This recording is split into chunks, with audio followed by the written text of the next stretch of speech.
महाराष्ट्र के नासिक में आयोजित मार्शल आर्ट के नेशनल चैंपियन ऑफ चैंपियंस के फाइनल में पिथौरागढ़ के घिंगरानी निवासी अरमान सिंह अन्ना ने स्वर्ण पदक जीतकर जिले को गौरवान्वित किया है। उनके कोच सूबेदार भरत सिंह साई कोच वीरा ने खुशी जताते हुए कहा, यह जिले के लिए बड़ी उपलब्धि है। वर्तमान में अरमान रानीखेत बीआरसी में ट्रेनिंग ले रहे हैं। उनके पूर्व कोच कमलेश तिवारी सहित तमाम लोगों ने उन्हें शुभकामनाएं दी हैं। जिले में धान के उत्पादन का आकलन करने के लिए सोमवार को जिलाधिकारी विनोद गोस्वामी ने पौड़ गांव में क्रॉप कटिंग का शुभारंभ किया। राजस्व विभाग ने गांव में धान के खेत में 30 वर्ग मीटर का प्लॉट बनाकर सीसीई एग्री ऐप के माध्यम से क्रॉप कटिंग कराई।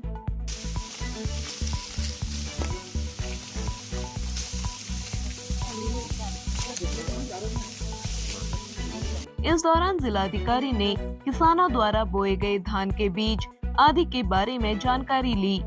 क्रॉप कटिंग से हासिल आंकड़े परीक्षण के उपरांत कृषि निदेशालय को भेजे जाएंगे। अंतिम आंकड़े निदेशालय के स्तर से जारी होंगे। जिलाधिकारी ने बताया कि क्रॉप कटिंग प्रयोग से प्राप्त उत्पादन आंकड़ों के आधार पर क्षतिपूर्ति और फसल बीमा की राशि निर्धारित की जाती है। इस समय की बड़ी खबर सामने आ रही है। सुरक्षात्मक कारणों से चंपावत टनकपुर राष्ट्रीय राजमार्ग में स्वाला के पास लगातार हो रहे जल रिसाव से धंस रही सड़क के स्थायी समाधान के लिए जिलाधिकारी नवनीत पांडे ने वाहनों की आवाजाही में पूर्ण रूप से प्रतिबंध लगा दिया है। जिला प्रशासन ने अवगत कराया है कि इस दौरान हल्के वाहन सूखी ढांक डाडा मीनार से होते हुए लोहाघाट की ओर आएंगे, जबकि भारी वाहन काठगोदाम देवीधुरा लोहाघाट होते हुए आगे बढ़ेंगे। 2 दिनों में एनएच सुरक्षात्मक कार्य करेगा। उससे पहले आज 4:45 पर सड़क को खोल दिया गया और मार्ग में फंसे सभी छोटे बड़े वाहनों को स्वाला से निकाल दिया गया है।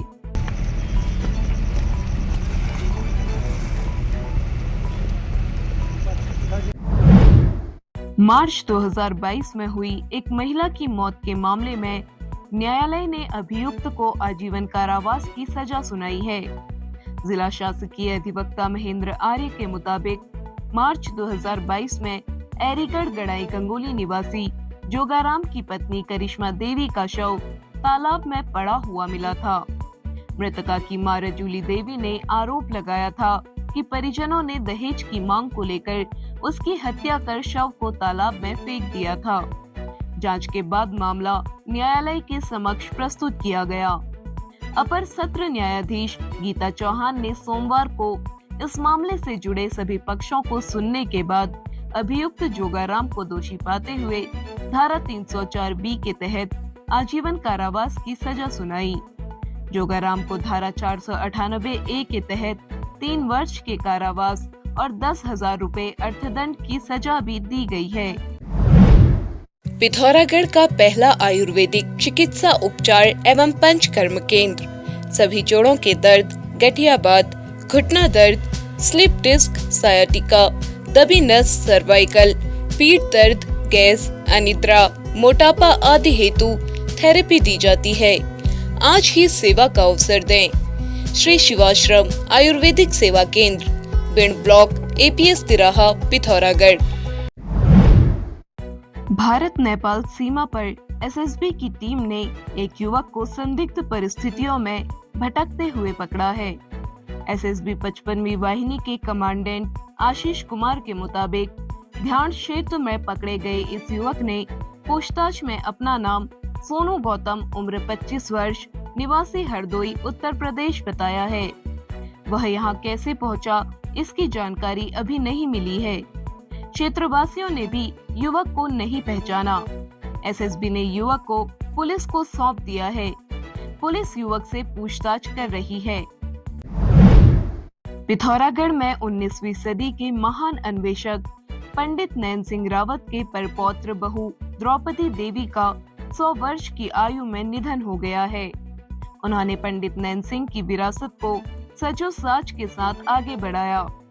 द्रौपदी देवी का जीवन भी संघर्षपूर्ण रहा। युवावस्था में उनके पति मोहन सिंह रावत का निधन हो गया। ब्रिटिश शासन ने उन्हें उस समय की घड़ी दी थी। तमाम उतार चढ़ाव के बीच अपने जीवन के अंतिम समय में वह बहू हंसा रावत के साथ पिथौरागढ़ में रह रही थी। उनके निधन का समाचार मिलते ही मुनस्यारी तहसील में शोक की लहर दौड़ गई। सभी राजनीतिक दलों के पदाधिकारियों ने उनके निधन पर गहरा दुख जताया है। स्वच्छता ही सेवा पखवाड़ा अभियान के तहत सोमवार को बड़तिया कोट यूथ क्लब के अध्यक्ष विवेक बिष्ट, किशोर सिंह बिष्ट आदि ने ब्लॉक परिसर में खंड विकास अधिकारी आशा मेहता के साथ सफाई अभियान चलाया। कार्यक्रम में सौरभ रावत, जतिन रावत ने पूर्ण सहयोग दिया। इस दौरान खंड विकास अधिकारी ने लोगों से स्वच्छता को आदत के रूप में विकसित करने का आह्वान किया। मैं शपथ लेता हूँ कि मैं स्वयं स्वच्छता के प्रति सजग रहूंगा और उसके लिए समय दूंगा। मैं जिंदगी न गंदगी करूंगा और न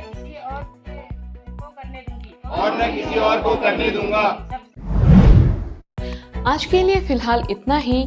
जल्द होगी मुलाकात नई खबरों के साथ। पिथौरागढ़ व उत्तराखंड की खबरों को देखने के लिए न्यूज इंडो नेपाल को सब्सक्राइब करें।